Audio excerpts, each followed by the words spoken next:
Dear viewers, did you know that what is the third pillar of Islam? Let me tell you. Zakat is the third pillar of Islam. Zakat stands as the third pillar of Islam and is obligatory for every financially capable Muslim whose income meets or exceeds the prescribed amount of Sharia, that is Nisab, in addition to their essential expenses.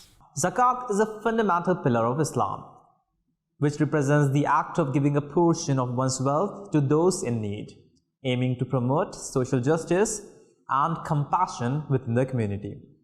Dear viewers, it serves as both a religious duty and a means of fostering solidarity among believers.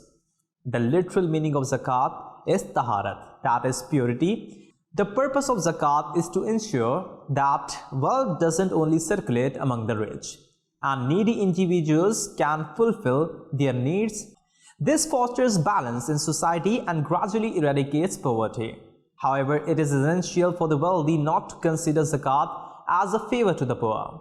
Rather, they are merely fulfilling their obligatory duty as commanded by Allah Almighty, the Messenger of Mercy and the Intercessor of Ummah sallallahu alaihi wasallam has emphasized these principles, stating, the foundation of Islam is on 5 acts. Number 1, to testify that there is none worthy of worship except Allah, and Muhammad sallallahu alaihi wasallam is his Rasul. To offer salah, to pay zakat, to perform hajj, and to observe the siyam, that is fast of Ramadan.